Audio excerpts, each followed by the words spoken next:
E aí, rapaziada, beleza? Bem-vindo ao vídeo, mais um vídeo do canal Sonegador. Hoje eu vou apresentar em vídeo o artigo que eu fiz para os meus professores, derivando da ética argumentativa até o anarcocapitalismo. E bom, nesse artigo eu explico tudo certinho da ética argumentativa, desde a praxeologia até chegar ao anarcapitalismo. Eu já fiz um vídeo mais ou menos fazendo isso, porém eu não expliquei tão direitinho o que é a ética argumentativa e tal. E esse artigo eu fiz como base, eu peguei como base o capítulo do livro do Hoppe, A Economia e a Ética da Propriedade Privada, especificamente o capítulo A Justificativa Única, não, a Justificação Única da Propriedade Privada, que ele explica, né, ele apresenta a sua tese da ética argumentativa.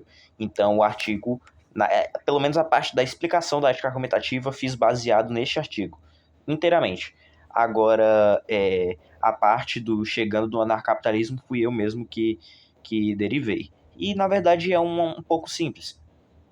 E, bom, vou começar já a explicação, né? Nesse artigo eu vou explicar o que é a ética argumentativa criada pelo Hans Hermann Hoppe e derivar ela até chegar ao anarcapitalismo. E antes de explicar o que é a ética argumentativa, primeiro eu tenho que falar de onde que o Hoppe ele teve essa ideia, né? E ele percebeu isso estudando a praxeologia de Ludwig von Mises. O Mises, no seu livro Ação Humana, ele deduz toda a ciência econômica através do axioma da ação. Ou seja, o Mises afirma que todos os seres humanos agem intencionalmente para alcançar um fim desejado e substituir uma situação de desconforto por uma mais satisfatória. Então, tipo assim, bem resumidamente, o axioma da ação só afirma: o ser humano age. É uma forma filosófica que ele colocou na economia. Eu vou explicar direitinho, vamos continuar aqui. O axioma da ação de Mises, ele deve ser considerado como um conhecimento a priori, porque é um conhecimento obtido através da reflexão, né, da razão, e é anterior a experiências sensoriais. Por exemplo, não se vê ações, apenas interpreta certos fenômenos físicos como ações. E o mais importante, o axioma da ação não pode ser invalidado nem por argumentações e nem por experiências empíricas. Porque uma vez que você tenta fazer isso, você já tem que pressupor a existência da ação e do conhecimento dela. Por exemplo, seria como você dizer, o ser humano não age. Mas para argumentar isso, você já está agindo ao falar, já é uma ação. E aí você cai em uma contradição performativa, que vai ser uma coisa muito importante. Contradição performativa é quando o seu próprio argumento se anula a priori. Nesse exemplo que eu dei, o ser humano não age. Para você falar isso, você tem que agir. Falar já é uma ação, né? Então, o seu argumento ele se anula, é uma autocontradição. Entendeu? O seu argumento é uma autocontradição. E após Mises reconstruir a ciência econômica como sendo derivada de uma proposição verdadeira a priori, ele deu uma fundação filosófica para a economia e intitulou isso de praxeologia. Porém, apesar da sua ideia de praxeologia e a sua contribuição na economia ter colocado ele entre os grandes pensadores modernos do racionalismo na tradição ocidental, o Mises ele não traz esse argumento racionalista para a ética, apenas para a economia. Até porque, segundo o próprio Mises, não existe uma fundação lógica para proposições éticas, no mesmo sentido em que existe para proposições econômicas. As ciências econômicas podem dizer se determinado meio são apropriados para realizar certos fins, mas é impossível para a economia determinar se certo fim é justo ou não. Isso é uma tarefa para a ética. E para Mises, não há uma justificativa científica para preferir um fim ao invés de outro. No fim das contas, escolha de um fim é decidido do ponto de vista científico e depende apenas do gosto de preferência de quem decide, né? E muitos libertários seguiram essa visão de Mises e, assim como ele, abandonaram uma fundação racional para a ética em detrimento de argumentos utilitaristas. Por exemplo, de defender que a ordem libertária produz um melhor nível de vida que qualquer outro, ou que a maioria das pessoas preferem um nível de vida superior ao inferior e logo devem seguir a ordem libertária. Mais ou menos ali, tipo, argumentos utilitaristas, eu poderia citar o David Friedman atualmente, né, que é um ANCAP, só que ele enxerga a ética como sendo utilitarista, ou seja, o que importa é o bem para a maioria, é o bem maior, para o maior número de pessoas possível, né? E o Mises, ele certamente sabia que essas considerações só convencem apenas pessoas que têm como objetivo ter aceitado o objetivo utilitário. Aquelas pessoas que não ligam para o objetivo utilitário, o libertarianismo não seria convincente nesse argumento. E, vendo isso, o Hoppe cria o argumento que demonstra por que essa proposição é insustentável e como a ética lockeana da propriedade privada pode ser absolutamente justificada. A ética lockeana que diz que, segundo as palavras do próprio John Locke, no seu livro Segundo Tratado sobre o Governo, diz que podemos dizer que o trabalho de seu corpo e a obra produzida por suas mãos são propriedade sua, sempre que ele tira um objeto do estado em que a natureza o colocou e deixou, mistura nisso seu trabalho e a isso acrescenta algo que lhe pertence, por isso o tornando sua propriedade, ou seja, a ideia de apropriação original. E o Hoppe pretende demonstrar que apenas a ética libertária de propriedade privada pode ser justificada argumentativamente, uma vez que essa é uma pressuposição praxeológica do próprio ato de argumentar. E também que qualquer outra proposta ética não libertária é autocontradistória. Claro que um argumento ele pode ser feito, mas o conteúdo desse argumento contradiz a ética do qual o defensor do argumento mostra preferência ao realizar uma argumentação. Por exemplo, eu coloquei um exemplo no meu artigo, dizer que o Estado é justificável logicamente. Se contradiz, porque o próprio ato de argumentar essa proposição, buscando convencer o outro indivíduo do seu argumento, mostra que a pessoa que fez o argumento, ao argumentar, implicitamente assume os direitos de propriedade privada, ao mesmo tempo que defende uma instituição que viola esses mesmos direitos. Da mesma forma, propostas éticas que não são libertárias se invalidam pelo fato de serem efetivamente defendidas, porque no seu próprio ato de argumentar você assume a propriedade privada. E aqui eu já vou começar explicando o porquê, né? Bom, para chegar a essa conclusão e para entender a importância e a solidez lógica da ética argumentativa, são essenciais dois pontos que o Hoppe fala, né? Tudo aqui, esse artigo é todo baseado no que o próprio Hoppe diz. Não é nada da minha opinião pessoal. Primeiro, a questão do que é justo ou injusto, ou até mesmo a questão mais geral do que é uma proposição válida ou inválida, só se dão na medida que os seres humanos são capazes de trocar proposições, ou seja, argumentar. Então você só pode determinar o que é justo ou injusto, ou o que é válido ou inválido através de proposições e argumentações. Apenas assim. A questão ela não surge em relação a uma pedra ou a um peixe, uma vez que as pedras e os peixes são incapazes de argumentar e produzirem proposições que reivindiquem validade. Uma pedra e um peixe não é capaz de argumentar, então não tem como, né, reivindicar validade. Só é possível através de troca de proposições e argumentação. Porém, se é dessa forma e é impossível negar isso sem cair em contradição, já que não dá para argumentar que não é possível argumentar, porque se você falar não é possível argumentar, é uma contradição performativa, porque você já está argumentando. Então, qualquer proposta ética, assim como qualquer outra proposição, tem logicamente de assumir que é passível de ser válidas por meios proposicionais ou argumentativos. E, na verdade, ao fazer qualquer proposição pública ou mental, aquele que faz esse argumento demonstra sua preferência pelo meio argumentativo, para convencer a si ou aos outros de algo. Qualquer proposição. Dessa forma, não tem como justificar qualquer coisa senão por meio de trocas proposicionais e argumentos. No entanto, deve-se entender que uma proposta ética é completamente refutada se seu conteúdo for logicamente incoerente, com a alegação de que sua validade pode ser verificada por argumentos. Mostrar essa incompatibilidade equivale a uma prova de impossibilidade. É a questão da contradição performativa. Se o seu argumento ele se contradiz a priori, ele é ilógico, entendeu? Ele é incoerente E, enfim, não é ético, né? É uma incompatibilidade com a ética, né?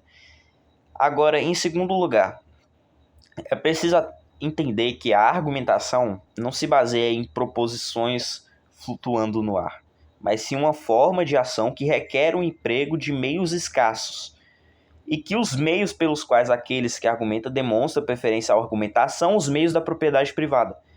Porque ninguém pode propor nada e ninguém pode ser convencido de qualquer proposição por meios argumentativos se o direito de fazer o uso exclusivo do corpo, ou seja, a sua autopropriedade, não tivesse pressuposto. Como eu poderia argumentar se eu não tivesse propriedade sobre o meu próprio corpo? Uma vez que a propriedade é o direito que permite o controle e uso de bens e recursos escassos, ou até mesmo sujeito a agressões. Já que meu corpo não é minha propriedade, posso ser agredido. Então, para você trocar proposições e argumentar, o seu direito à autopropriedade tem que ser pressuposto, porque senão você pode ser agredido a qualquer momento. Quando você está argumentando com a pessoa, você está buscando convencer, buscando dar propostas e etc. E você não quer... a partir do momento que você argumenta, é antagônico à agressão. Então, você não quer ser agredido, ou seja, você já pressupõe a autopropriedade. Eu vou argumentar, eu já estou pressupondo que eu não vou ser agredido e que nem vou agredir a outra pessoa. Veja bem, aí entra um ponto importante. Muitas pessoas falam que isso cai na guilhotina de Hume, mas está errado, porque a guilhotina de Hume fala que não deve se colocar um dever ser de um ser. A ética argumentativa não faz isso. Ela não fala, a partir do momento que você argumenta, você deve aceitar o direito à propriedade. Não, não é que você deve, já está intrínseco. Não tem dever ser, é apenas ser. Já está intrínseco o direito à propriedade no próprio ato de argumentação, a priori. Enfim, continuando aqui, é só uma resposta a essa questão que ela é muito recorrente, né, quando vai se tentar refutar a ética argumentativa. Mas não existe dever ser na ética argumentativa.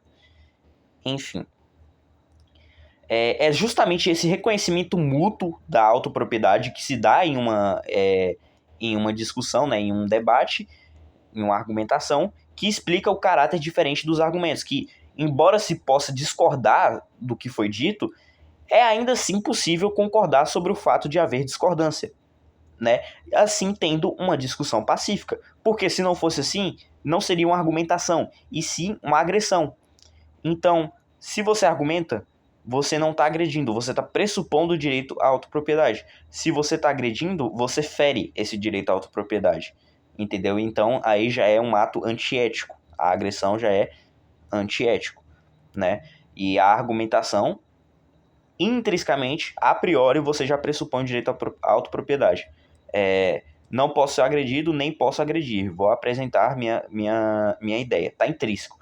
E não dá para bater e argumentar ao mesmo tempo, visto que são atos antagônicos. É também óbvio que a autopropriedade tem de ser reconhecida a priori, já que qualquer pessoa, ao tentar justificar qualquer norma, teria que argumentar, pressupor o controle exclusivo sobre o próprio corpo, como norma válida, simplesmente para poder dizer, eu proponho isso e aquilo. Então, só de você propor uma ideia, você já pressupõe que você tem direito ao seu próprio corpo, né? E qualquer pessoa que argumente contra a autopropriedade cai em contradição performativa, pois ao argumentar, não só reconhece, como a usa. Quando você argumenta, você não só reconhece a autopropriedade, você também usa ela, porque a autopropriedade é propriedade sobre o próprio corpo. Você reconhece porque, ao argumentar, você admite indiretamente que não pode ser agredido ou possa agredir outra pessoa, e a usa no próprio ato de argumentar também ao utilizar recursos escassos, no caso, o seu corpo. No caso da argumentação, você utiliza todo o seu corpo ao falar, se mexer, etc. Tipo, eu aqui mesmo, eu tô me mexendo, eu tô usando minhas cordas vocais para falar, são tudo recursos escassos que eu estou utilizando da minha autopropriedade. Então eu já assumo ela na minha argumentação. Mesmo que você fique parado, não, eu não vou argumentar, eu vou ficar parado, vou ficar só falando. Você ainda está usando recursos escassos do seu corpo. Você está usando ainda suas cordas vocais, sei lá, você está sei lá, você está fechando os olhos, você está gastando saliva, você está mexendo sua língua, por aí vai. Você utiliza seu corpo todo em uma argumentação. Então, está intrínseco a autopropriedade em uma argumentação. Seria igualmente impossível sustentar uma argumentação se não fosse permitido apropriar além do próprio corpo. Aí, né, chega outra questão, não é só a autopropriedade. Você pode também, já está intrínseco, apropriar de outros meios escassos, e apropriar dele antes de qualquer outro indivíduo, ou seja, a apropriação original. E se esses meios e os direitos de controlá-los não fossem definidos de forma objetiva, porque se ninguém tem o direito de controlar nada a não ser o próprio corpo, a vida humana seria impossível. E o problema de justificar normas não existiria. Assim, só pelo fato de se estar vivo, direitos de propriedade sobre outros recursos escassos têm que ser pressupostamente válidos também. E argumentar o contrário estando vivo é uma contradição performativa. Porque se ninguém tivesse controle de nada fora o seu próprio corpo, viver seria uma impossibilidade, né?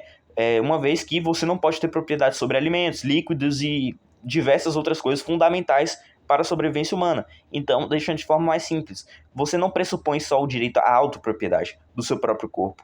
Intrinsecamente, você também pressupõe o direito à propriedade sobre outros recursos escassos. Porque se você não pressupôsse isso em uma argumentação, você nem estaria vivo. Porque como pode eu argumentar se eu não posso ter propriedade sobre outros bens escassos? Nenhum ser humano iria sobreviver. Seria uma impossibilidade. Você tem que ter propriedade sobre outras coisas, né?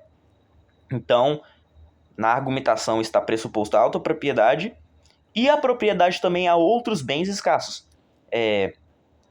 Além disso, se uma pessoa não adquirisse o direito de controle exclusivo sobre esses recursos por apropriação original, e sim que fosse assumido que quem viesse depois tivesse reivindicação de propriedade sobre os recursos, então ninguém teria permissão para fazer seja o que fosse com a propriedade, porque teria de ter o consentimento de todos aqueles que ainda vão vir depois, antes de fazer o que quisesse com sua propriedade. Ou seja, se não fosse também pressuposto a apropriação original, se fosse pressuposto, por exemplo, que quem tivesse reivindicação de propriedade fosse retardatários, pessoas que ainda vão vir, isso não seria possível, porque você tem que ter o consentimento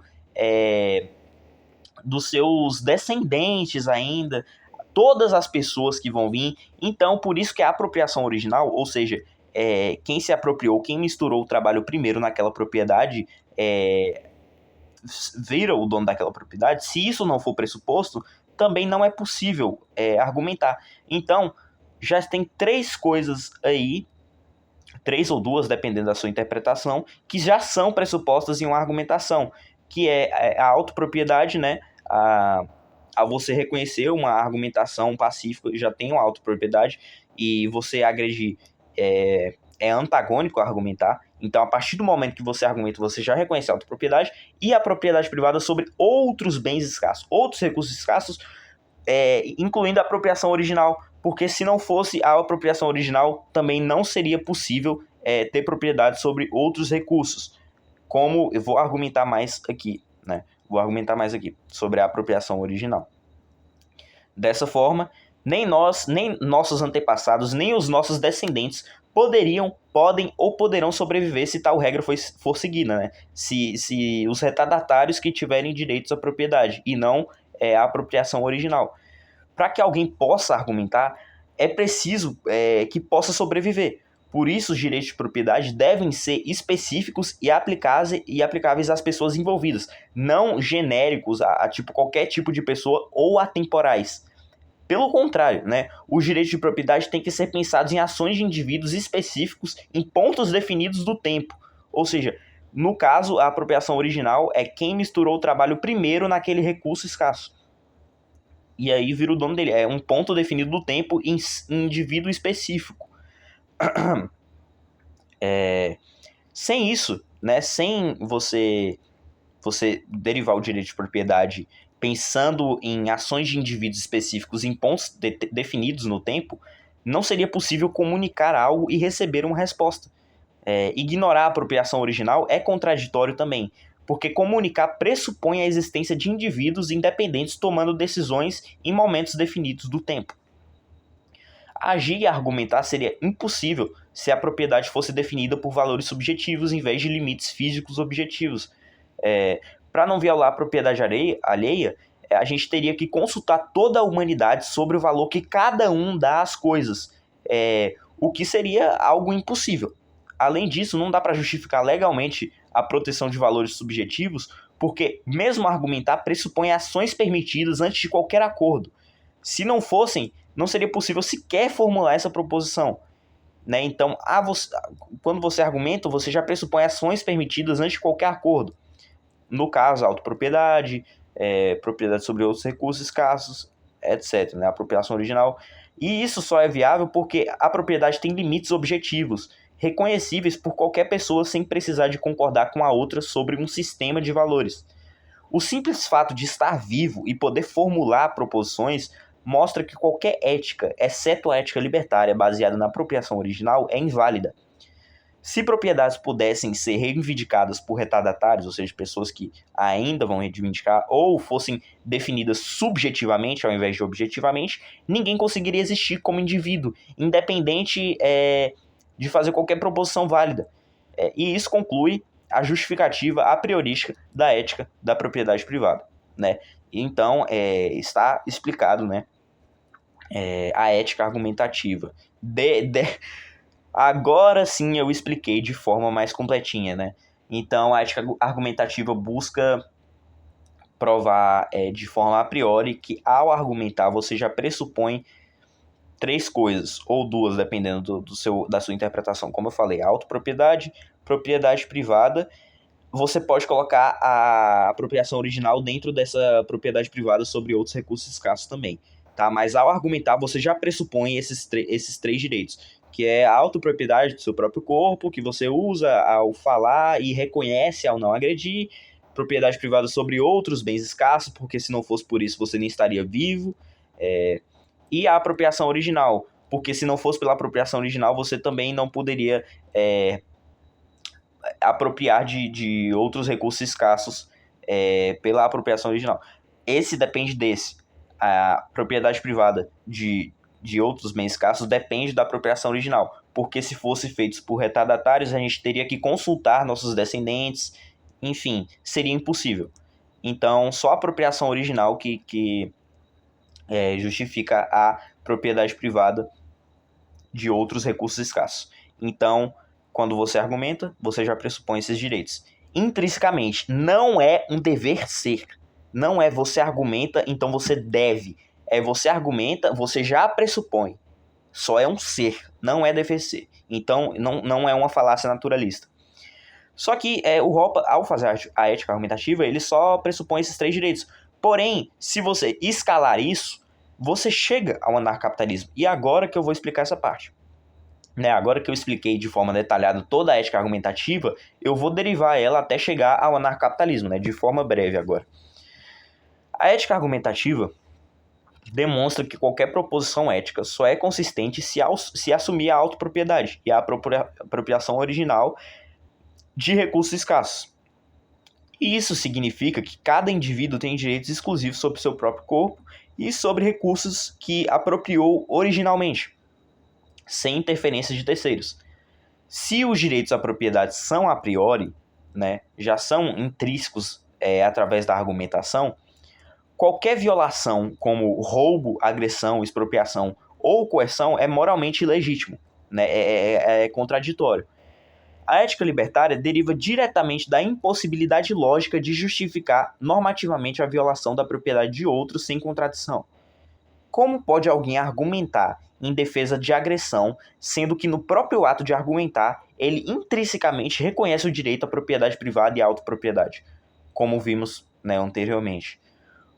Como a única ética consistente é a que respeita a propriedade privada, a única ética não contraditória é a que respeita a propriedade privada, qualquer governo que exerça coerção sobre indivíduos através de impostos, alistamento militar obrigatório, guerras, são incompatíveis com essa ética. Portanto, o Estado que inevitavelmente coage e expropria é injustificável. O Estado ele sobrevive da coerção. E então ele é injustificável. No seu próprio ato de tentar justificar o Estado por argumentação, já uma contradição performativa. E se for por agressão, também é uma contradição porque é uma violação de direitos de propriedade, né? Então não tem para onde escapar. É simplesmente irracional justificar o Estado.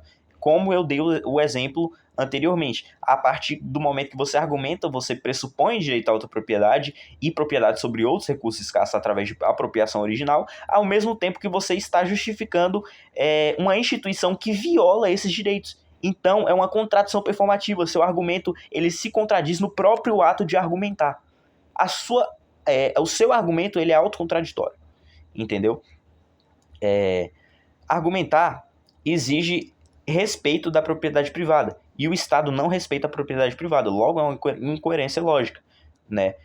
O Estado ele é incompatível com a ética. Ele é irracional, ele é ilógico. Ele cai em contradição performativa a partir do momento que você argumenta, tentando justificar o Estado, ele cai em contradição performativa. Se a propriedade privada e a não agressão são a base ética, né, se a propriedade privada é o direito que deve ser, que já está pressuposto no ato de argumentar, a sociedade deve ser organizada sem coerção estatal, já que o Estado agride esse direito, né? Então ele já é refutado aqui, né? Isso implica que todas as funções realizadas atualmente pelo Estado devam ser realizadas voluntariamente através de contratos e mercados privados. O resultado lógico disso é o anarcocapitalismo, né? Uma sociedade completamente voluntária e baseada na propriedade privada, trocas privadas e proteção contratual de direitos. E se a ética libertária é a única que respeita a propriedade privada, ela é a única justificável logicamente. E argumentar contra o anarcocapitalismo seria cair em contradição performativa, né? Ou seja, não só argumentar contra a propriedade privada é cair em contradição performativa, como eu já tinha explicado anteriormente, mas como a única ética que respeita totalmente a propriedade privada é a ética libertária, argumentar contra a ética libertária também é cair em contradição performativa. Esse é o pulo do gato. Então, a única ética justificável racionalmente a partir de argumentação, a única ética, né, que respeita totalmente a propriedade privada é a ética libertária, né? E a gente chega no anarcocapitalismo, né, que é a sociedade de leis privadas, né? A única ética justificável racionalmente, né? Então é isso, né? Aqui se encerra esse vídeo que deu muito o que falar, né? Nossa, 28 minutos já. Então, obrigado por terem assistido até aqui, se vocês assistiram até aqui, né? Vou deixar o artigo que eu fiz nos comentários do vídeo, se vocês quiserem ler lá, ver as fontes. As fontes eu deixei lá no artigo. E é basicamente isso. Eu detalhei certinho a ética argumentativa, tudo de acordo com Hoppe, claro, e derivei ela até chegar ao anarcapitalismo, né? Então, realmente, esse foi o vídeo completinho mesmo. E é isso, rapaziada. Obrigado por ter assistido o vídeo. Valeu.